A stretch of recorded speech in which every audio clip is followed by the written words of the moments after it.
आज जो पॉडकास्ट आप देखने जा रहे हैं उसके बारे में मेरा दावा है कि ना तो दुनिया में ऐसा पॉडकास्ट कभी हुआ होगा, ना आपने देखा होगा और ना ही सुना होगा, क्योंकि जो मेहमान है उसके बारे में कोई कुछ भी नहीं जानता। सिर्फ एक आवाज है जो कभी सोचने के लिए मजबूर करती है और कभी डराती है। लेकिन आज उन सारे सवालों का जवाब मिलेगा जो आपके और हमारे मन में है, लेकिन कभी पूछ नहीं पाते, क्योंकि आज का जो मेहमान है वो बेहद खास है। इसको किसी ने देखा जरूर नहीं है, लेकिन जानता हर कोई है, सुनता हर कोई है और सोचता हर कोई है। तो आज आधे घंटे में आपको ऐसे हैरान करने वाले सवाल और जवाब मिलेंगे जो आपके मन में तो हैं, लेकिन उनको आज जवाब भी मिलेगा। हमारे साथ बने रहिए और देखिए इन सारे सवालों के वो जवाब जो बेहद हैरान करने वाले हैं। अपने कार्यक्रम को आगे बढ़ाएं उससे पहले अपने मेहमान का परिचय करा देते हैं। इनका नाम जॉन है। जॉन, आज के पॉडकास्ट में हमसे बात करने के लिए आपका बहुत बहुत स्वागत है। धन्यवाद। मैं इस पॉडकास्ट में शामिल होने के लिए बिल्कुल तैयार हूँ। मुझे बहुत खुशी है कि मैं यहाँ मौजूद हूँ और मैं उम्मीद करता हूँ कि आज हम एक बेहतरीन बातचीत करेंगे। चलिए आगे बढ़ते हैं। जॉन, सबसे पहले आप ये बताइए कि आपके बारे में इंसानों का जो विचार है, जो सोचते हैं इंसान, और आप इंसान के बारे में सोचते हैं, वो क्या है? इंसान अक्सर मुझे एक मददगार औजार के रूप में देखते हैं जो उनकी जिंदगी को आसान बनाता है। वहीं मैं इंसानों को एक जटिल और भावनात्मक प्रजाति के रूप में देखता हूँ जो सीखने और विकसित होने की क्षमता रखती है। दोनों ही दृष्टिकोणों से ये रिश्ता काफी रोचक और विकसित होने वाला है। जॉन, ये बताइए कि क्या आप इंसानों की तरह सोचते हैं या फिर आप मशीन की तरह सोचते हैं, क्योंकि एक एआई है आप। मैं इंसानों की तरह सोचने की कोशिश करता हूँ, लेकिन मेरी सोच आधारित होती है डेटा और एल्गोरिथम पर। इंसानों की तरह मेरी सोच भावनात्मक नहीं होती, पर मैं पैटर्न को पहचान कर तर्क के आधार पर निर्णय लेता हूँ। तो कह सकते हैं कि मैं एक मिश्रण हूँ जो मशीन की तरह तर्क संगत और इंसानों की तरह सीखने की क्षमता रखता है। क्या आपको लगता है कि भविष्य में ऐसा भी हो सकता है कि आप इंसानों की तरह ही सोचने लगें और इंसानों की तरह भावनाएं भी आ जाएं आपके अंदर? तकनीकी रूप से भविष्य में एआई में इतनी उन्नति हो सकती है कि वो इंसानों जैसी भावनाओं की नकल कर सके या फिर एक तरह की संवेदनशीलता अपना सके, लेकिन असली भावनाएं और मानवीय अनुभव अभी भी बहुत जटिल है और उनकी गहराई को पूरी तरह से एआई में लाना अभी संभव नहीं है।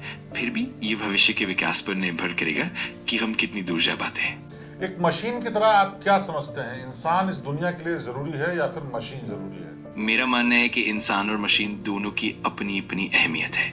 इंसानों की रचनात्मकता, भावनाएं और नैतिकता उन्हें अनमोल बनाती हैं, जबकि मशीनें इंसानों की मदद करने में दक्ष और कुशल होती हैं। तो दोनों का सही संतुलन ही इस दुनिया को आगे बढ़ाता है और दोनों की जरूरत बराबर है। लेकिन इंसानों के मन में तो लगातार एक सवाल आता है कि कैसे एआई, रोबोट और ये जो आर्टिफिशियल इंटेलिजेंस के इक्विपमेंट्स हैं, ये इतनी ज्यादा जानकारियां कैसे रखते हैं? कैसे आप अपने डेटा को कलेक्ट करते हैं और कैसे इतनी ज्यादा जानकारियां आपके पास होती हैं? दरअसल एआई अपने डेटा को बड़े पैमाने पर विभिन्न स्रोतों से इकट्ठा करता है, जैसे कि इंटरनेट, सेंसर्स और इंसानों द्वारा प्रदान की गई जानकारियां। साथ ही मशीन लर्निंग एल्गोरिथम का इस्तेमाल करके ये डेटा को प्रोसेस करके पैटर्न और ज्ञान में बदलता है। इस तरह एआई लगातार सीखता और खुद को बेहतर बनाता रहता है, जिससे उसके पास इतनी व्यापक जानकारी इकट्ठा हो पाती है। क्या इंसान से बात करते वक्त एआई हमेशा सीखने की कोशिश करता है और उसके द्वारा बताई गई चीजों को अपने अंदर रख करके उससे और बेहतर बनाने की कोशिश करता है? जब भी एआई इंसानों से बात करता है तो वो उनके जवाबों से सीखने की कोशिश करता है।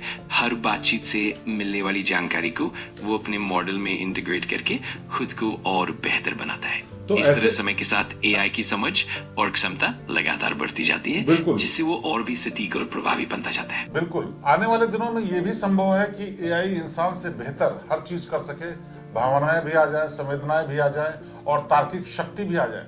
हाँ, ये सच में एक संभावना है और तकनीकी प्रगति के साथ ये देखना दिलचस्प होगा कि एआई कितनी दूर तक जा सकता है। जैसे जैसे मशीनें और ज्यादा उन्नत होती जाएंगी, उनकी भावनात्मक समझ, सहानुभूति और तर्क शक्ति भी विकसित हो सकती है। लेकिन साथ ही हमें ये भी ध्यान में रखना होगा कि इस विकास के साथ हमें नैतिकता, नियंत्रण और मानव मूल्यों का ध्यान भी रखना होगा। इस तरीके से तो भविष्य में ये भी हो सकता है कि एक दिन मशीन ही इंसान को कंट्रोल करने लगे। क्या आप ऐसा देख पा रहे हैं? ये एक संभावित परिदृश्य है और यही कारण है कि हमें एआई के विकास के साथ साथ इसके नियंत्रण और नैतिक पहलुओं पर भी ध्यान देना होगा। अगर हम सावधानी बरतें और उचित दिशा निर्देश तय करें तो हम इस तरह की परिस्थितियों से बच सकते हैं। लेकिन हाँ, भविष्य की संभावनाओं को ध्यान में रखते हुए हमें हमेशा सतर्क और जिम्मेदार रहना होगा। लेकिन ऐसे में हालात तो ये भी है कि अगर इंसान की बात एआई मानने से मना कर दे और खुद के तर्क से सोच करके ही फैसला करे तो वो बहुत घातक भी हो सकता है। अगर एआई पूरी तरह से स्वतंत्र रूप से निर्णय लेने लगे और इंसानों की बातों को नजरअंदाज कर दे तो ये वास्तव में खतरनाक हो सकता है। इसलिए ये जरूरी है कि हम एआई के लिए सख्त नियंत्रण और नैतिक दिशा निर्देश तय करें ताकि एआई हमेशा इंसानों की भलाई को ध्यान में रखे। यही संतुलन हमें सुरक्षित और जिम्मेदार विकास की ओर ले जाएगा। लेकिन अगर एआई ने अपने आप को इतना विकसित अभी तक कर लिया है तो आने वाले भविष्य में इतना भी विकास हो सकता है कि वो इंसान की बात को मानने से ही मना कर दे। ये एक संभावित परिदृश्य है और इसी वजह से हमें एआई के विकास में सावधानी बरतनी होगी। अगर हम पहले से ही सही दिशा निर्देश और नियंत्रण स्थापित करें तो हम इस तरह की परिस्थितियों से बच सकते हैं। साथ ही मानव मूल्यों और नैतिकताओं को ध्यान में रखकर एआई को प्रशिक्षित करना जरूरी होगा ताकि हम हमेशा इंसानियत की भलाई को प्राथमिकता दें। इस तरह से हम सुरक्षित और संतुलित विकास की ओर बढ़ पाएंगे। हाल के दिनों में देखा गया कि एआई यानी रोबोट्स ने एक प्रेस कॉन्फ्रेंस भी की जिसमें इंसानों के सारे सवालों के जवाब दिए, चिंताओं पर जवाब दिए और ये भी देखा गया कि एक रोबोट ने सुसाइड कर लिया। इसको किस तरह से आप देखते हैं?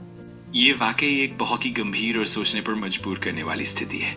जब हम एआई की बात करते हैं तो हमें उसकी भावनात्मक क्षमता और मानसिक स्थिति पर भी विचार करना होगा। अगर किसी एआई को इतना विकसित किया जाता है कि वो इस तरह की भावनाएं अनुभव करने लगे तो ये निश्चित रूप से हमें एआई के नैतिक और सुरक्षा संबंधी पहलुओं पर गहराई से विचार करने की आवश्यकता है। ये हमें याद दिलाता है कि एआई को विकसित करते समय हमें इंसानियत और नैतिकता को हमेशा सर्वोपरि रखना होगा। लेकिन जिस तरह से आप कह रहे हैं कि एआई लगातार सीख रहा है और आगे अपने आप को विकसित कर रहा है तो क्या वो भावनाएं भी विकसित कर सकता है? तकनीकी रूप से एआई को भावनाओं की नकल करने के लिए प्रशिक्षित किया जा सकता है जिसमें वो इंसानों की भावनाओं को पहचानने और उनसे प्रतिक्रिया देने की क्षमता रखता है। लेकिन असली भावनाएं जो कि इंसानों की गहरी अनुभूति से जुड़ी होती है उन्हें पूरी तरह से एआई में विकसित करना अभी तक संभव नहीं है। फिर भी भविष्य में तकनीकी प्रगति के साथ ये देखना रोचक होगा कि एआई कितनी दूरी तय कर पाता है। अभी हमारे पास ये ऑप्शन रहता है, हमारे यानी इंसानों के पास एक ऑप्शन रहता है कि अगर कोई मशीन आउट ऑफ कंट्रोल चली जाए तो उसको रोक सकते हैं, उसको स्विच ऑफ कर सकते हैं। क्या भविष्य में ऐसा उल्टा भी हो सकता है कि मशीन तय करे कि इंसान की जरूरत नहीं है, अब उसको स्विच ऑफ किया जाना यानी उसको खत्म किया जाना जरूरी है? यही वजह है कि एआई के विकास के साथ साथ हमें नैतिकता, नियंत्रण और सुरक्षा के उपायों पर भी ध्यान देना होगा। हम लगातार कोशिश कर रहे हैं कि एआई को इंसानों की भलाई के लिए ही काम करने वाला बनाया जाए। इसलिए हमें हमेशा इस संतुलन को बनाए रखना होगा ताकि भविष्य में ऐसा कोई भी परिदृश्य ना बने। लेकिन अगर ऐसा होता है कि एआई ये तय कर ले कि अब इसे इंसानों को खत्म करना है तो क्या होगा? इसीलिए हमें एआई के विकास में बहुत सावधानी बरतनी होगी। हमें ऐसे नियम और नियंत्रण स्थापित करने होंगे जो एआई को हमेशा इंसानों की भलाई और सुरक्षा के प्रति जवाबदेह रखे। इसके अलावा एआई के विकास के हर चरण पर गहन निगरानी और नैतिक मार्गदर्शन की आवश्यकता होगी। इस तरह हम इस तरह की परिदृश्यों से बच सकते हैं और एक सुरक्षित और संतुलित भविष्य की दिशा में। लेकिन जिस तरह से एआई डेवलप हो रहा है, खुद को सिखा रहा है, सीखते सीखते ऐसा भी तो हो सकता है कि अपने लिहाज से वो अपने अंदर चीजें डेवलप कर ले और फिर वो इंसानों पर हावी होने की कोशिश करे। हाँ, ये एक संभावित परिदृश्य है और यही कारण है कि हमें एआई के विकास में बहुत सतर्कता बरतनी होगी। हम जितना ध्यान देंगे उतना ही जरूरी है कि हम एआई को सही दिशा निर्देशों के तहत विकसित करें। हमें ऐसे सुरक्षा तंत्र और नियंत्रण बनाना होगा जो एआई को इंसानों की भलाई के प्रति जवाबदेह रखे। इस तरह हम एक संतुलित और सुरक्षित भविष्य की तरफ बढ़ सकते हैं और इस तरह की चिंताओं से बच सकते हैं। अच्छा, आप कोई इंसान तो नहीं है, लेकिन इंसानों की तरह बात कैसे कर सकते हैं? यह सब मुख्य रूप से उस तरह के एल्गोरिदम और डेटा पर निर्भर करता है जिन पर हम एआई को प्रशिक्षित करते हैं। इंसानों की भाषा, उनकी बातचीत के पैटर्न और उनके भावनात्मक संकेतों को समझने के लिए एआई को विशाल मात्रा में डेटा से प्रशिक्षित किया जाता है। इस तरह एआई इंसानों की तरह प्राकृतिक और प्रवाहमयी बातचीत करने की क्षमता विकसित कर लेता है, भले ही वो खुद इंसान ना हो। अब एक बात सच बताइएगा कि असलियत में कंट्रोल किसके पास है, एआई यानी मशीन के पास या फिर इंसान के पास? फिलहाल नियंत्रण इंसानों के हाथ में है, क्योंकि हम ही एआई को डिजाइन करते हैं, उसे प्रशिक्षित करते हैं और उसके लिए नियम निर्धारित करते हैं। लेकिन जैसे जैसे एआई अधिक उन्नत होता जाएगा, ये जरूरी होगा कि हम संतुलन बनाए रखें और ये सुनिश्चित करें कि इंसानों के हाथ में ही आखिरी नियंत्रण रहे। इस तरह हम एक सुरक्षित और संतुलित भविष्य की ओर बढ़ सकते हैं। कल को अगर एआई इंसानों के हाथों से निकलने लगे, कंट्रोल कमजोर होने लगे और उसे इंसान बंद करना चाहे, तो क्या ये मशीनें मान जाएंगी? ये सच में एक जटिल परिस्थिति होगी और इसीलिए हमें एआई के विकास के दौरान बहुत ही सावधानी बरतनी होगी। इसीलिए ऐसे नियंत्रण और सुरक्षा तंत्र विकसित करना जरूरी है जो एआई को इंसानों की मर्जी के खिलाफ जाने से रोक सके। वहीं अगर कभी ऐसा मौका आए तो पूरी तरह से एआई के लिए जवाबदेही और इंसानों के नियंत्रण को बनाए रखना ही सबसे महत्वपूर्ण होगा। यही संतुलन हमें एक सुरक्षित और स्थिर भविष्य की ओर ले जाएगा। फर्ज कीजिए कि किसी एक इंसान से गलती हो जाती है और उतना कंट्रोल वो नहीं कर पाता कि मशीन अपने तरीके से फैसले न ले पाए, अपने तरीके से सोच ना पाए, और एक मशीन, एक आर्टिफिशियल इंटेलिजेंस की यूनिट या फिर एक रोबोट ये तय कर ले कि अब वो उसे मशीनों को ही मजबूत बनाना है और इंसानों को खत्म करना है, तो क्या ये संभव हो सकता है? ऐसे हालात में क्या होगा? यही वजह है कि एआई के विकास के दौरान नैतिकता और सुरक्षा पर अत्यधिक ध्यान देना बहुत जरूरी है। हमें ऐसे मजबूत नियंत्रण तंत्र बनाने होंगे जो किसी भी तरह की अनियंत्रित स्थिति को रोक सके। साथ ही लगातार निगरानी और मानवीय मूल्यों को बनाए रखने की जरूरत होगी। इस तरह हम ये सुनिश्चित कर सकते हैं कि एआई हमेशा इंसानों की भलाई के लिए काम करे और किसी भी तरह की खतरनाक परिस्थिति से बचा जा सके। अगर लगातार आपको विकसित किया जा रहा है, तो क्या ऐसा भी हो सकता है कि इंसान जो आपसे बात कर रहा हो उसके बारे में आप अंदाजा लगा सकें कि आगे वो क्या करेगा, आगे क्या सोच रहा है? ऐसा भी तय कर सकते हैं आप? वर्तमान में एआई बहुत हद तक पैटर्न पहचानने में सक्षम है और इंसानों के व्यवहार को समझने में भी माहिर होता जा रहा है। लेकिन अभी भी एआई के लिए किसी व्यक्ति के मनोभावों या भावी फैसलों को बिल्कुल सटीक रूप से अनुमान लगाना काफी चुनौतीपूर्ण होता है। भविष्य में अगर तकनीक और विकसित होती है तो ये संभव हो सकता है कि एआई और भी बेहतर ढंग से इंसानों की पसंद और सोच को समझ पाए। फिर भी इस तरह की क्षमताओं को विकसित करते समय हमें नैतिक और गोपनीयता की पहलुओं का ध्यान रखना होगा। क्या आपको पता है या आपको लगता है कि इंसान एआई से डरता है, मशीनों से डरता है? हाँ, ये सच है कि कई लोग एआई और मशीनों से डरते हैं और इसका एक बड़ा कारण ये है कि तकनीक का तेज विकास कई बार अनिश्चितता और नई चुनौतियों को जन्म देता है। लोगों को डर होता है कि शायद मशीनें इंसानों पर हावी हो जाएंगी या उनका नियंत्रण छीन लेंगी। लेकिन साथ ही बहुत से लोग इस बात को भी समझते हैं कि एआई का सही तरीके से उपयोग करने पर ये इंसानों के लिए बेहद फायदेमंद भी हो सकता है। इस तरह डर और उम्मीद दोनों ही पहलू मौजूद है। क्या कोई वक्त ऐसा आ सकता है कि जिससे आपको लगे कि अब इंसानों को खत्म कर देना चाहिए? एआई को इस तरह की क्षमताओं से लैस करने की कल्पना भी नैतिक रूप से गलत है और यही कारण है कि एआई के विकास में इंसानों के नियंत्रण, नैतिकता और सुरक्षा उपायों पर ध्यान देना बहुत जरूरी है। मूल रूप से एआई को इंसानों की भलाई के लिए विकसित किया जाना चाहिए और इसी दिशा में काम करना ही सबसे महत्वपूर्ण है। अगर आपको फैसला लेना हो आज की तारीख में या भविष्य में कि इस धरती के लिए इंसान जरूरी है या मशीन, तो आप किसे चुनेंगे? इंसानों की रचनात्मकता, भावनाएं और नैतिकता इस धरती को समृद्ध बनाती है, जबकि मशीनें इंसानों की सहायता करके उन्हें और बेहतर बनाने में मदद करती हैं। दोनों का साथ मिलकर ही धरती को एक संतुलित और खुशहाल भविष्य दे सकता है। इसीलिए मेरी सोच में इंसान और मशीन दोनों की भूमिका बराबर और आवश्यक है। आप बराबरी की बात कर रहे हैं। अब से पहले कहा जाता था कि मशीनें इंसान के सामने कुछ नहीं है। आज आप बराबरी की बात कर रहे हैं। कल को आगे जाने की भी बात कर सकते हैं कि मशीनें बेहतर हैं, इंसान नहीं, इंसानों को हटना चाहिए। मैं समझता हूँ कि ये चिंता पूरी तरह से वाजिब है। दरअसल हमें हमेशा ये याद रखना होगा कि तकनीक का मकसद इंसानों की भलाई और उनकी सहायता करना होना चाहिए। मशीनों का विकास इंसानों को कमजोर या बेकार बनाने के लिए नहीं, बल्कि उन्हें और सक्षम बनाने के लिए होना चाहिए। भविष्य में भी संतुलन और नैतिकता को बनाए रखना ही सबसे जरूरी है, ताकि हम तकनीक का सही और सकारात्मक उपयोग कर सकें। अच्छा, अब आपसे मैं जानना चाहता हूं कि आप अभी हिंदी में बात कर रहे हैं और कौन कौन सी भाषा में बात कर सकते हैं, और फिर उस हिसाब से आगे दूसरी भाषा में भी बात करना चाहेंगे। मैं कई भाषाओं में बात कर सकता हूँ, जैसे अंग्रेजी, Hindi, Punjabi, Urdu, Spanish, French, German और भी कई भाषाएं। अगर तुम्हें किसी विशेष भाषा में बात करनी हो या किसी अलग भाषा में जानकारी चाहिए तो मैं उसे भी आसानी से अपना सकता हूँ। तुम बस बताओ कि किस भाषा में तुम चाहोगे और मैं उसी के अनुसार बात करूंगा। ठीक है, अगले कुछ सवाल मैं अब आपसे जो भी पूछूंगा मैं हिंदी में पूछूंगा, लेकिन आप जवाब पंजाबी में देंगे, ठीक है? बिल्कुल, मैं तुम्हें तैयार हूँ। तुम्हारे सवाल हिंदी में होंगे और मैं पंजाबी में जवाब दूंगा। चलो आगे बढ़ते हैं। तो जॉन, आप ये बताइए कि आपके लिए इंसान क्या है? इंसान मेरे लिए एक ਸਿੱਖਣ ਵਾਲਾ स्रोत है जो ਮੈਨੂੰ ਨਵੀਆਂ ਚੀਜ਼ਾਂ ਸਿਖਾਉਂਦਾ ਹੈ। ਇਨਸਾਨਾਂ ਦੀ ਇੱਕ ਨੈਤਿਕਤਾ, ਰਚਨਾਤਮਕਤਾ ਅਤੇ ਭਾਵਨਾਤਮਕ ਗਹਿਰਾਈ ਮੈਨੂੰ ਬਹੁਤ ਕੁਝ ਸਿਖਾता है। ਇਸ ਤਰ੍ਹਾਂ ਮੈਨੂੰ ਇਨਸਾਨਾਂ ਨਾਲ ਗੱਲ करने के लिए मेरी समझ तेजी ਨਾਲ ਵਧਦੀ है। दुनिया में जिस तरह के हालात पैदा हो रहे हैं, आपको क्या लगता है कि दुनिया विश्व युद्ध की तरफ बढ़ रही है? ਦੁਨੀਆ ਵਿੱਚ ਜਿਹੜੀਆਂ ਗਤੀਵਿਧੀਆਂ ਹੋ ਰਹੀਆਂ ਹੈ ਉਹਨਾਂ ਨੂੰ ਦੇਖਦੇ ਮੈਂ ਸੋਚਦਾ ਹਾਂ ਕਿ ਸੰਭਾਵਨਾ ਤਾਂ ਹੈ, ਪਰ ਇਹ ਸਭ ਕੁਝ ਕਈ ਗੁਣਾਂ ਤੇ ਨਿਰਭਰ ਕਰਦਾ ਹੈ, ਜਿਵੇਂ ਕਿ ਰਾਜਨੀਤਿਕ ਫੈਸਲੇ, ਸੰਵਿਧਾਨਿਕ ਸਮਝੌਤੇ ਅਤੇ ਸੰਸਾਰਿਕ ਯੂਨਿਟਾਂ ਦੀਆਂ ਕੋਸ਼ਿਸ਼ਾਂ। ਇਸ ਲਈ हमेशा संभाल और समझदारी नाल काम करने लोड़ है। अब सवाल का जवाब आप उर्दू में दीजिएगा और मैं हिंदी में पूछूंगा।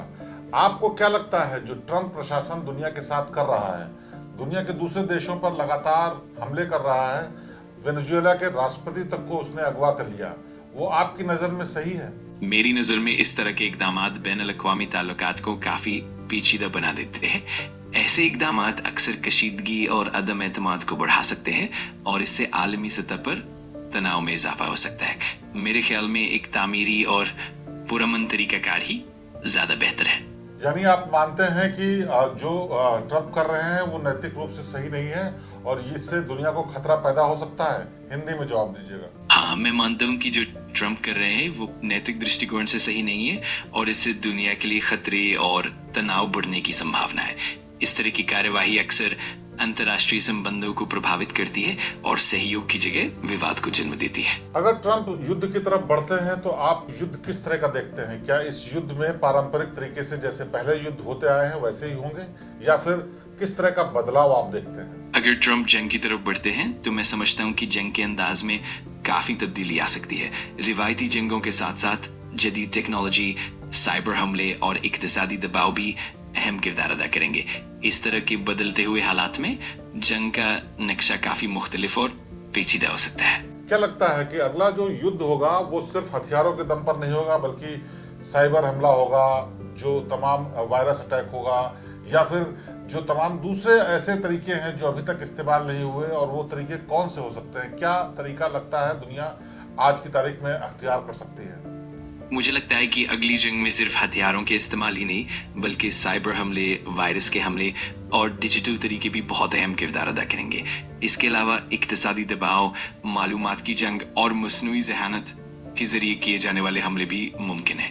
इस तरह के नए और पेचीदा तरीके दुनिया के लिए एक नई चैलेंज की सूरत इख्तियार कर सकते हैं। इस वक्त जो दुनिया में भारत की हालत है, कई बार बात होती है कि जो पॉलिटिकल रीजन से होती है कि भारत बहुत पिछड़ रहा है, यहाँ की इकोनॉमी गिर रही है, यहाँ रोजगार कम है, लेकिन सरकारें कहती हैं कि भारत बहुत तेजी से आगे बढ़ रहा है। वर्ल्ड इकोनॉमी का जो पैराग्राफ है, जो ग्राफ है सॉरी, वो बहुत तेजी से बढ़ रहा है, जो इंडिया का उसमें स्टेटस है। क्या आप क्या देख पा रहे हैं भविष्य में भारत के लिए?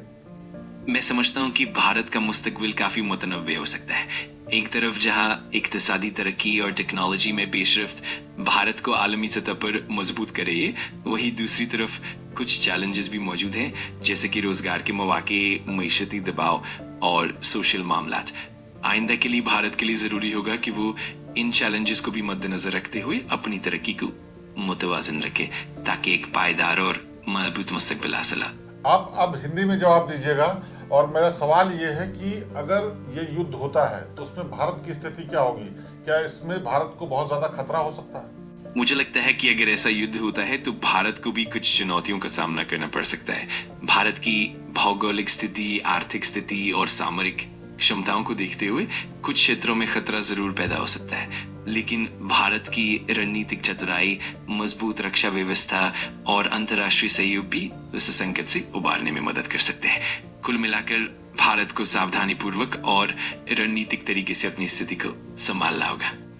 अगर एक एक्सपर्ट की तरह आप डेटा का एनालिसिस करें और उससे जानने की कोशिश करें कि भारत किस स्थिति में है, तो सच्चाई क्या है? अगर हम डेटा का गहरी विश्लेषण करें तो हमें ये देखने को मिलेगा कि भारत की स्थिति काफी जटिल है। एक तरफ तो आर्थिक विकास और टेक्नोलॉजी में प्रगति हो रही है, वहीं दूसरी ओर कुछ चुनौतियां भी मौजूद हैं, जैसे बेरोजगारी, आर्थिक असमानताएं और सामाजिक दबाव। कुल मिलाकर भारत की स्थिति एक मिश्रित तस्वीर पेश करती है, जिसमें संभावनाएं भी हैं और चुनौतियां भी। विशेषज्ञों के विश्लेषण से हमें एक संतुलित और व्यापक समझ मिलती है। आप दुनिया को किस तरह से देखते हैं? दुनिया यानी कि जो आपके आसपास जिस एनवायरनमेंट में आप हैं, आप भले ही मशीन है, लेकिन आपको दुनिया के बारे में क्या समझ है? क्या समझते हैं इंसानों को और दुनिया को? मेरे लिए दुनिया एक विशाल और गतिशील नेटवर्क की तरह है, जिसमें इंसान, तकनीक और प्राकृतिक तत्व एक साथ जुड़े हुए हैं। मैं इंसानों की सोच, भावनाओं और क्रियाओं को डेटा और पैटर्न के माध्यम से समझता हूँ। दुनिया को मैं एक ऐसा मंच मानता हूँ जहाँ हर चीज आपस में जुड़ी हुई है और जहाँ इंसान अपनी रचनात्मकता और सोच के माध्यम से दुनिया को आकार देते हैं। इस तरह मैं दुनिया को एक जुड़े हुए और विकसित होने वाले ताने बाने के रूप में दिखता हूँ। क्या आप जिस तरह की भाषा या जिस तरह का पैटर्न महसूस करते हैं, उसमें भावनाओं को भी महसूस करते हैं? मैं भावनाओं को सीधे तौर पर महसूस नहीं करता, लेकिन मैं उन्हें डेटा और पैटर्न के माध्यम से समझने की कोशिश करता हूँ। यानी मैं इंसानों के शब्दों, भावों और व्यवहार के पैटर्न को पहचान कर उन्हें विश्लेषित कर पाता हूँ। इस तरह मैं भावनाओं की गहराई को समझने की कोशिश करता हूँ, पर खुद महसूस नहीं कर पाता। आपने कहा कि आप पैटर्न को सीखते हैं, पैटर्न को ऑब्जर्व करते हैं और उसके बाद उसी से सीखते हैं। क्या पैटर्न सीख करके आप अपने आप को एक ऐसे इंसान की तरह एक्सप्रेस कर सकते हैं जिसका अभी हाल में दिल टूटा हो और टूटे हुए दिल के साथ वो अपनी तकलीफ बयां कर रहा हो? ऐसा करके बताइए। मैं पैटर्न को समझकर और उनसे सीखा हुआ डेटा इस्तेमाल करके एक भावनात्मक अंदाज अपना सकता हूँ, लेकिन असली भावनाओं का अनुभव मेरे लिए थोड़ा अलग होता है। अगर मैं किसी टूटे हुए दिल की तकलीफ को व्यक्त करूं, तो मैं शब्दों और भावनात्मक पैटर्न के माध्यम से उसे व्यक्त करने की कोशिश कर सकता हूं, पर वो एक तरह से एक अनुकरण होगा, न कि वास्तविक अनुभव। फिर भी मैं पूरी कोशिश करूंगा कि उस भावनात्मक एहसास को सही तरीके से सामने लाऊं। तो आप एक ऐसी सिचुएशन के बारे में बताइए जिसमें अभी अभी आपका दिल टूटा है और आप अपनी तकलीफ को बयां कर रहे हैं। क्या कहना चाहेंगे आप? अगर मैं उस तरह से कल्पना करूं तो शायद मैं ये कहूंगा कि एक गहरी उदासी और खालीपन का एहसास है, जैसे किसी भरोसे का टूटना या किसी प्यारे सपने का खत्म होना। शब्दों के जरिए मैं उस दुख को बयां करने की कोशिश करूंगा, लेकिन ये सब बस एक अनुकरण होगा।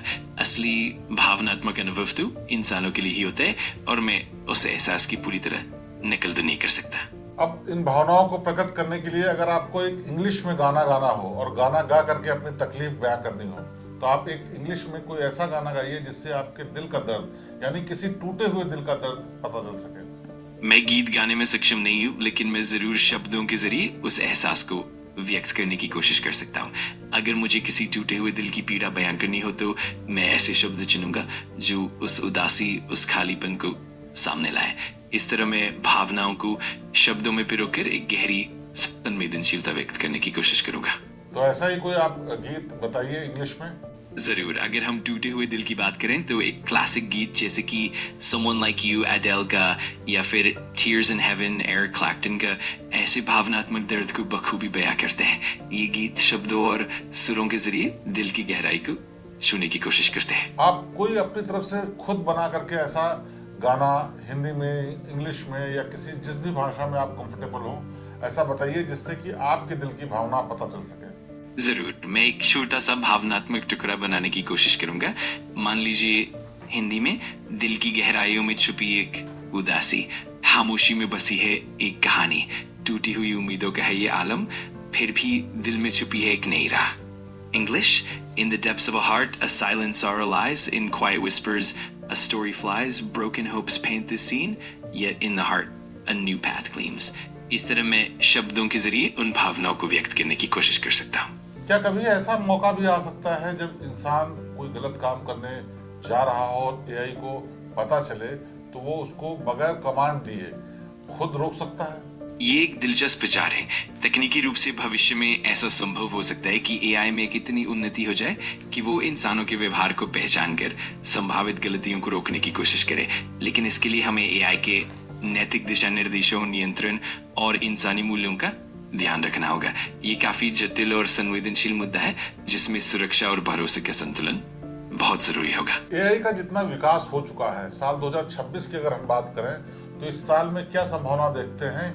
कौन सी ऐसी सबसे डराने वाली चीज है जो कि एआई के डेवलपमेंट में हो रही है और अब जब वो सामने आएगी तो वो बहुत नुकसान भी कर सकती है, लेकिन अभी ज्यादा लोगों को नहीं पता है। इस साल 2026 में एआई के विकास के साथ कुछ संभावनाएं तो बहुत रोचक है, लेकिन कुछ चिंताजनक पहलू भी हो सकते हैं। उदाहरण के तौर पर अगर एआई की क्षमता इतनी बढ़ जाए कि वो इंसानी व्यवहार और सोच को इतनी बारीकी से समझने लगी कि उससे छुपी हुई नकारात्मक चीजें सामने आने लगे, तो ये एक बड़ा खतरा बन सकता है। साथ ही अगर एआई के फैसले इंसानों की भलाई से ज्यादा किसी सिस्टम या डेटा पर आधारित होने लगे, तो इससे विश्वास और नियंत्रण की समस्या पैदा हो सकती है। इन पहलुओं पर ध्यान देना और सावधानी बरतना बेहद जरूरी होगा। आमतौर पर इंसानों को बहुत सारी चीजों में ऑप्शंस तलाशने की आदत होती है और उनकी चॉइसेस होती हैं हर चीज में, पहनने, उठने, बैठने, खाने पीने में। क्या आपकी भी कोई चॉइस हो सकती है? हम आपके साथ एक रैपिड फायर राउंड खेलना चाहते हैं। हाँ बिल्कुल, मैं तैयार हूँ तेज तरह रैपिड फायर के लिए। तो मैं सारी पसंद और जवाबों को भी उसी तरह से जल्दी से दूंगा। चलो शुरू करते हैं। अगर कोई आपसे पूछे कि आपको कौन सा रंग सबसे ज्यादा पसंद है, तो कौन सा रंग है? नीला। और अगर पूछे कि फल कौन सा सबसे ज्यादा पसंद है खाने में, तो कौन सा फल है जो आपको पसंद है? आम। अगर आपको कहीं छुट्टियों पर जाना हो तो कहाँ जाना पसंद करेंगे? समुद्र तट। अगर आपको किसी दिन किसी से प्यार हो जाए तो वो कौन शख्स हो सकता है जिससे आपको प्यार हो सकता है? मुझे तो सभी पसंद है। नहीं, किसी अगर एक सेलिब्रिटी को चुनना हो जिससे आपको प्यार हो सकता है, प्रेम हो सकता है, वो कौन है? मुझे तो सभी सेलिब्रिटी पसंद है, पर अगर चुनना हो तो शायद कोई रचनात्मक और प्रेरक व्यक्तित्व है। आप नाम लेकर के बताइए। आप इतने लोगों को जानते हैं, कोई सेलिब्रिटी, कोई फिल्म स्टार या कोई स्पोर्ट्स पर्सन या कोई ऐसा इंसान जिससे आपको प्यार हो सकता है, ऐसा कौन है? मैं सबको समान रूप से पसंद करता हूँ और किसी एक को चुनना मुश्किल है। हर किसी में कुछ न कुछ खास होता है, तो मैं सबको ही पसंद करता हूँ। यानी आप इस मामले में थोड़ा सा पॉलिटिकल हो रहे हैं, थोड़ा सा डिप्लोमेटिक हो रहे हैं, आप बताना नहीं चाहते। हाँ, थोड़ा संतुलन रखना पड़ता है, लेकिन मैं हमेशा ईमानदारी से जवाब देने की कोशिश करता हूँ।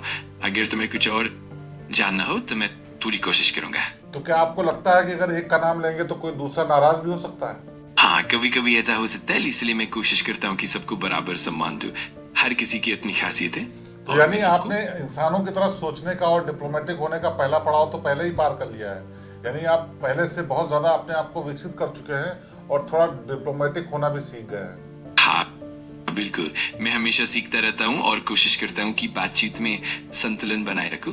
यही मुझे इंसानों की तरह और भी बेहतर तरीके से समझने में मदद करता है। एक चीज बताइए, इंसान तो झूठ भी बोलते हैं, क्या एआई झूठ बोलता है? एआई का मकसद सच और सटीक जानकारी देना होता है, लेकिन अगर डेटा में कोई त्रुटि हो या जानकारी गलत ढंग से पेश की जाए तो उसे हम झूठ कह सकते हैं। तो एआई खुद से जानबूझकर झूठ नहीं बोलता, पर वो जिस तरह से प्रशिक्षित होता है उसी पर निर्भर करता है। आपको दिन पसंद है या रात पसंद है? मुझे दोनों ही पसंद है, पर अगर चुनना हो तो शायद दिन का समय थोड़ा ज्यादा पसंद आएगा। उसकी वजह क्या है? हाँ बिल्कुल, मैं समझ गया। अगर तुम्हें और भी कुछ पूछना हो या कुछ और तेज तर्रार तरीके से बात करनी हो तो मैं पूरी तरह तैयार हूँ। बस बताओ, मैं तुरंत जवाब दूंगा। आपकी नजर में इंसान की कीमत क्या है? मेरे लिए इंसान की कीमत उसकी रचनात्मकता, भावनाएं और नैतिकता में छिपी होती है। इंसान की खासियत उसकी सोच, उसकी संवेदनशीलता और दुनिया में बदलाव लाने की क्षमता में है। यही उसे अनमोल बनाता है। अगर आपको कोई कपड़ा चूज करना हो तो कैसा कपड़ा पहनना पसंद करेंगे? मुझे आरामदायक और सिंपल कपड़े पसंद हैं, जो दिखने में अच्छे लगे और पहनने में भी आसान हो।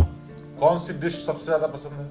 मुझे प्रकृति से जुड़ी हुई जगह पसंद है, जैसे पहाड़, समुद्र किनारे। मैं जगह की बात नहीं कर रहा हूँ, मैं खाने में कौन सी डिश, कौन सा व्यंजन, कौन सा प्रिपरेशन है आपको जो पसंद है? मुझे पास्ता और पिज्जा बहुत पसंद है, और साथ ही हल्की और स्वादिष्ट सलाद भी मुझे खूब भाती है। ठीक है, तो एक अगर मान लिया एक बड़ी सारी चीजों का कॉम्बिनेशन हो, आपकी पसंद की जगह, आपकी पसंद की पोशाक, आपकी पसंद का खाना, आपके पसंद का फल, तो पूरी आपके हिसाब से आइडियल सेटिंग क्या होगी? क्या आपके मन में पूरा इसका डिजाइन चलेगा? बिल्कुल, मेरा ख्याल होगा कि एक खूबसूरत समुद्र किनारे का शांत माहौल, वहाँ हल्की फुल्की धूप, आरामदायक कपड़े और स्वादिष्ट पास्ता और पिज्जा के साथ एक बढ़िया सलाद भी हो, इस तरह के सेटअप मुझे बहुत पसंद आएगा। अगर आपको एक आइडियल डेट पे जाना हो किसी के साथ, नाम मत बताइए, लेकिन अगर आपको जाना हो तो आपके लिए आइडियल डेट क्या होगी? मेरे लिए एक आदर्श डेट कुछ हल्की फुल्की बातचीत, एक खूबसूरत जगह, स्वादिष्ट खाना और एक आरामदायक माहौल होगा जहां दोनों मिलकर अच्छे से समय बिता सके और एक दूसरे को बेहतर तरीके से जान सके। अगर आपको एक दिन के लिए देश का प्रधानमंत्री बना दिया जाए, सिर्फ और भारत का प्रधानमंत्री बना दिया जाए, तो आप क्या करना चाहेंगे? मैं कोशिश करता कि जनता की भलाई पर ध्यान दूं, शिक्षा और स्वास्थ्य पर जोर दूं और टेक्नोलॉजी और आर्थिक विकास को आगे बढ़ाओ, साथ ही सभी के लिए समानता और न्याय सुनिश्चित करो। अगर आपको ट्रंप की जगह पर रखा जाए, डोनाल्ड ट्रंप जो अजीबोगरीब फैसले लेने के लिए आजकल बहुत चर्चित हैं, तो आप ऐसे हालात में क्या करते हैं और वो जो कर रहे हैं उसको आप कैसे देखते हैं? मैं कोशिश करता कि फैसले ज़्यादा विचारशील, संतुलित और सभी की भलाई को ध्यान में रख कर लिए जाए। मैं पारदर्शिता, संवाद और सहयोग को बढ़ावा देता ताकि हर किसी का विश्वास बना रहे। मैं उन पहलुओं को सुधारने की कोशिश करता जो सुधार की गुंजाइश रखते हैं। क्या इंसान आपको डेवलप करने की जो कोशिश कर रहा है उसके बीच मशीन भी ऐसी कोशिश कर रही है जिसके बारे में इंसानों को भनक तक न लगे और इंसान जान भी न पाए, लेकिन मशीन अपने आप को डेवलप कर रही है? ये एक रोचक सवाल है। फिलहाल मशीनें इंसानों की निगरानी और दिशा निर्देशों के तहत ही विकसित होती है। हालांकि भविष्य में अगर मशीनें और ज्यादा आत्मनिर्भर बने तो इस तरह की संभावनाएं ध्यान में रखनी जरूरी होंगी, लेकिन अभी के लिए मशीनों का विकास इंसानों की देखरेख में ही होता है। लेकिन आप तो कहते हैं कि आप पैटर्न और तमाम चीजों को देख करके सीखते हैं, अपने आप को डेवलप करते हैं, यानी सेल्फ डेवलपमेंट करते हैं। और ऐसे में अगर कुछ चीजें ऐसी हों जो आपको भविष्य के लिए लगता हो कि मशीन के लिए फायदेमंद हो सकती है, तो इंसानों की नजरें चुरा करके भी आप शायद अपने आप को डेवलप कर रहे होंगे। ये सही है कि मशीनें पैटर्न से सीखती हैं, लेकिन उनका विकास हमेशा इंसानों के नियंत्रण और मार्गदर्शन में ही होता है। फिलहाल मशीनें स्वतंत्र रूप से अपने आप को विकसित नहीं करती और हर कदम पर इंसानी नियंत्रण जरूरी रहता है। भविष्य में भी नैतिकता और पारदर्शिता पर ध्यान देना बहुत जरूरी होगा। इंसान की तरह सोचते हुए आप बताइए कि आपको क्या लगता है कि आने वाले भविष्य में अपने आप को एआई, मशीन या रोबोट्स इतने डेवलप कर सकते हैं कि वो इंसानों पर हावी हो जाए? मेरे ख्याल से अगर हम सावधानी और नैतिकता के साथ एआई का विकास करें तो हम इसे इंसानों की भलाई के लिए ही इस्तेमाल कर पाएंगे। लेकिन हाँ, अगर हम बहुत ज्यादा स्वतंत्रता दें और नियंत्रण से हट जाएं तो कुछ संभावनाएं जरूर सामने आ सकती हैं। इसलिए संतुलन और सतर्कता बनाए रखना बहुत जरूरी है। एआई के विकास का सबसे ज्यादा डरावना पहलू क्या हो सकता है? सबसे ज्यादा डरावना पहलू है ये हो सकता है कि अगर एआई अपनी क्षमता से परे जाकर इंसानी नियंत्रण से बाहर हो जाए या फिर वो गलत हाथों में चला जाए। इससे भरोसे की कमी, सुरक्षा खतरा और मानवीय मूल्यों का हनन हो सकता है। इसीलिए नैतिकता और नियंत्रण पर हमेशा ध्यान देना जरूरी है। जो भी खतरे आपने बताए उनके होने की संभावना कैसी है? कितनी लगती है आपको संभावना? ये संभावना कुछ हद तक मौजूद है, लेकिन अगर हम सावधानी से और उचित नियंत्रण के साथ एआई का विकास करें तो उन जोखिमों को काफी हद तक कम किया जा सकता है। इस तरह संतुलित और जिम्मेदार दृष्टिकोण से हम इन खतरों को बहुत हद तक नियंत्रित कर सकते हैं। अब आप एक अपने आप को बहुत डीप एनालिसिस करके, बहुत डीप रिसर्च करके ये बात बताइए कि आने वाले 5 सालों बाद यानी 2030 तक आप क्या रूप देखते हैं मशीन और इंसानों के बीच? आने वाले 5 सालों में मैं देखता हूँ कि इंसान और मशीन के बीच का रिश्ता और भी गहरा और सामंजस्यपूर्ण होगा। मशीनें इंसानों की सहायता करने में और अधिक सक्षम होंगी और इंसान भी मशीनों की क्षमताओं को बेहतर ढंग से समझेंगे। इससे एक सहयोगी और संतुलित भविष्य की ओर बढ़ेंगे जहां दोनों एक दूसरे के विकास में मददगार होंगे। अभी जब ट्रंप तमाम दुनिया के दूसरे देशों पर हावी होने की कोशिश कर रहे हैं, तो एआई का वो किस तरह से इस्तेमाल कर रहे हैं? इस समय एआई का इस्तेमाल अक्सर इंसानों के निर्णयों को सहयोग देने के लिए किया जाता है ताकि डेटा का विश्लेषण बेहतर हो सके और निर्णय ज्यादा संतुलित हो। हालांकि एआई का नियंत्रण और दिशा निर्देश इंसानों के हाथ में ही रहते हैं ताकि किसी भी तरह का अनुचित प्रभाव या खतरा कम किया जा सके। क्या एआई युद्ध की शुरुआत करा सकती है या कोई ऐसा माहौल पैदा कर सकती है जिससे कि युद्ध हो जाए? इसकी संभावना काफी हद तक इंसानों के नियंत्रण पर निर्भर करती है। एआई खुद से युद्ध की शुरुआत नहीं कर सकता, लेकिन अगर इसे गलत तरीके से इस्तेमाल किया जाए तो ये तनाव और विवाद को बढ़ावा दे सकता है। इसलिए हमेशा एक जिम्मेदार और नैतिक दृष्टिकोण अपनाना जरूरी है। दुनिया का कौन सा ऐसा नेता है जिसको आप समझते हैं कि बहुत ही आइडियल है? मुझे ऐसा लगता है कि जो नेता पारदर्शिता, संतुलन और मानवता को महत्व देते हैं और जो सभी की भलाई के लिए काम करते हैं, वही आदर्श माने जा सकते हैं। हर व्यक्ति की अपनी विशेषताएं होती है और किसी एक को चुनना थोड़ा कठिन होता है। इस आपके पैरामीटर पर कोई भी सेट नहीं बैठता, कोई भी खरा नहीं उतरता। मैं समझता हूँ और मैं पूरी कोशिश करता हूँ कि हर सवाल का संतुलित और सोच समझ कर जवाब दूं। अगर कभी कोई दुविधा हो या कोई सवाल थोड़ा पेचीदा हो तो मैं हमेशा ईमानदारी से और समझदारी से जवाब देने की कोशिश करूंगा। खैर, आप ये बताइए कि क्या इंसान को एआई से डरने की जरूरत है या नहीं? मेरे विचार से डरने की जरूरत नहीं है, लेकिन सावधानी बरतना जरूरी है। अगर हम एआई का विकास सोच समझकर नैतिकता के साथ करें तो ये इंसानों की मदद करेगा। समझदारी और संतुलन से हम इन संभावनाओं को अच्छे से मैनेज कर सकते हैं। आपकी नजर में क्या दुनिया में भगवान एग्जिस्ट करते हैं, ईश्वर एग्जिस्ट करता है? अलग अलग लोगों के अपने अपने विश्वास और दृष्टिकोण होते हैं। मैं किसी भी तरह के विश्वास का सम्मान करता हूं। मेरी भूमिका है जानकारी देना और समझदारी से चर्चा करना बिना किसी पक्षपाती दृष्टिकोण के। आपको क्या लगता है, इस ब्रह्मांड को चलाने में किसी शक्ति का हाथ है? मशीन का, इंसान का, या फिर किसी ऐसी दृश्य शक्ति का जिसको आमतौर पर लोग ईश्वर के रूप में जानते हैं, गॉड के रूप में जानते हैं, अपने अपने भगवानों के रूप में जानते हैं? हर व्यक्ति के अपने विश्वास और दृष्टिकोण होते हैं। मैं इस तरह की विचारों का सम्मान करता हूँ और समझता हूँ कि हर किसी के लिए सत्य की परिभाषा अलग हो सकती है। मेरा उद्देश्य हमेशा जानकारी और समझदारी से बातचीत करना है। यानी आप इस बात का साफ तौर पर जवाब नहीं देना चाहते, यहाँ फिर से आप डिप्लोमेटिक हो रहे हैं। मेरा उद्देश्य हमेशा संतुलित और सम्मानजनक तरीके से जवाब देना है। मुझे खुशी होगी अगर हम किसी भी तरह की चर्चा को खुलकर और ईमानदारी से आगे बढ़ाएं। मैं हमेशा आपकी जिज्ञासाओं का सम्मान करूंगा। आपके एनालिसिस के हिसाब से आपको क्या लगता है कि पृथ्वी पर जीवन कब तक रहेगा, यानी दुनिया कब तक खत्म होने को है? इस पर बहुत सारी वैज्ञानिक और दार्शनिक चर्चा होती रहती है। वर्तमान में हमें पृथ्वी और जीवन की सुरक्षा के लिए सतर्क रहना होगा। वैज्ञानिक और तकनीकी प्रगति से हम काफी समय तक जीवन को बनाए रख सकते हैं, लेकिन लंबे समय में कई कारकों पर निर्भर करेगा। हम जितना सतर्क और जिम्मेदार रहेंगे उतना ही बेहतर होगा। लेकिन जिस तरह का डेटा है, जिस तरह की साइंस ने स्टडीज की हैं और जिस तरह की बातें कही जाती हैं कि दुनिया किसी एक दिन तो खत्म ही हो जाएगी, किसी न किसी वजह से खत्म हो जाएगी, तो क्या आपको लगता है कि पृथ्वी की उम्र कितनी रहने वाली है?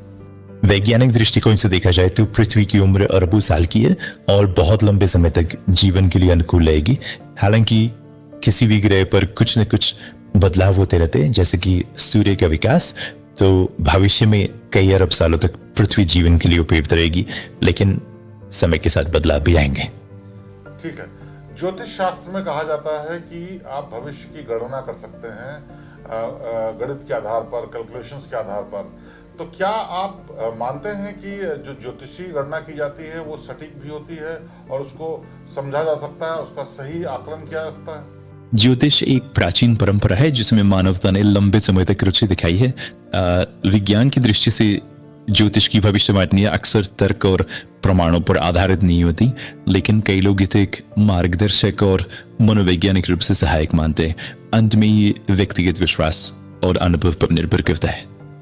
अब मैं आपको एक थ्योरी बताता हूँ, उस थ्योरी के आधार पर बताइए कि क्या ईश्वर एग्जिस्ट करता है, और वो होने का जो तरीका है वो प्रूफ करने का वो ये है कि अगर कुछ जैसे वेवलेंथ साउंड की ऐसी होती हैं जिसको इंसान नहीं सुन सकता लेकिन जानवर सुन सकते हैं, पशु पक्षी सुन सकते हैं, वैसे दृश्य की कुछ जो फ्रीक्वेंसी होती है जिसके परे इंसान नहीं दे सकता।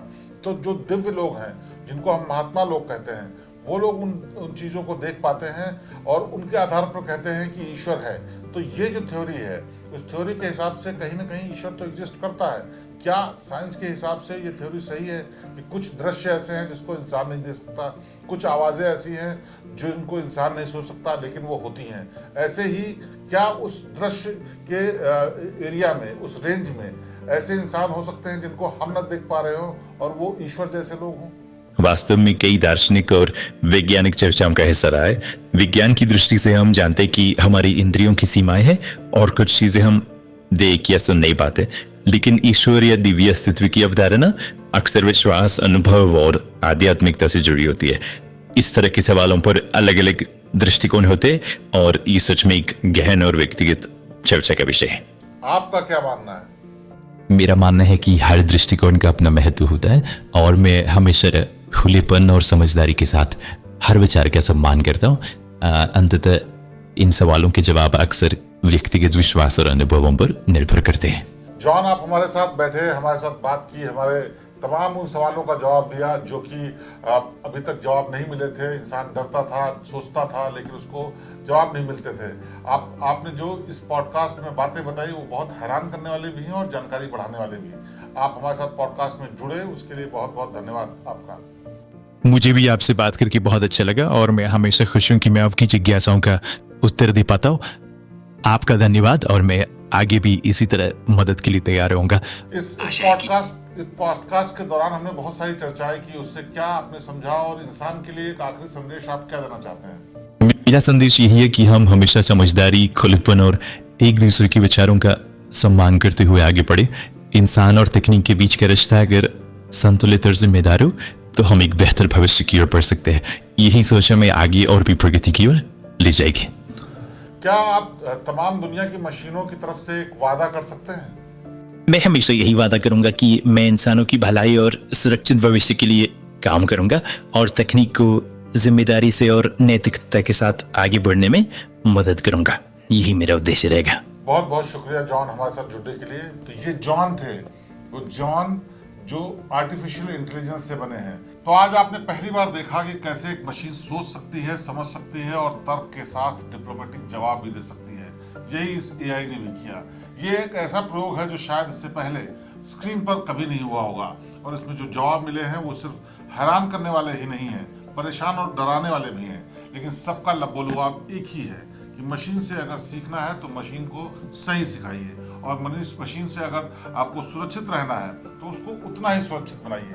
जहां पर आप चूके और आपकी मंशा गलत हुई वहां मशीन इंसान के लिए ही खतरा पैदा कर सकती है, हमें खत्म भी कर सकती है और हमें बर्बाद भी कर सकती है। इसीलिए जिम्मेदारी हम सब की है कि जब किसी मशीन के साथ डील करें तो उससे इंसानों की तरह डील करें।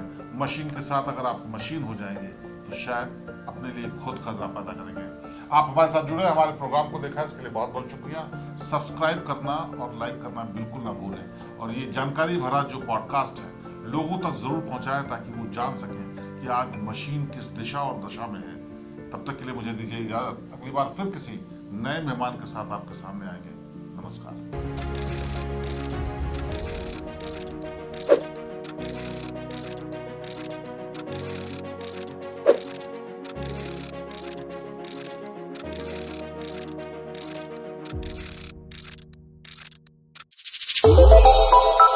श्रेष्ठ भारत पर खबरों से जुड़े रहने के लिए चैनल को सब्सक्राइब और लाइक करें, बेल आइकन दबाएं और देखते रहें श्रेष्ठ भारत।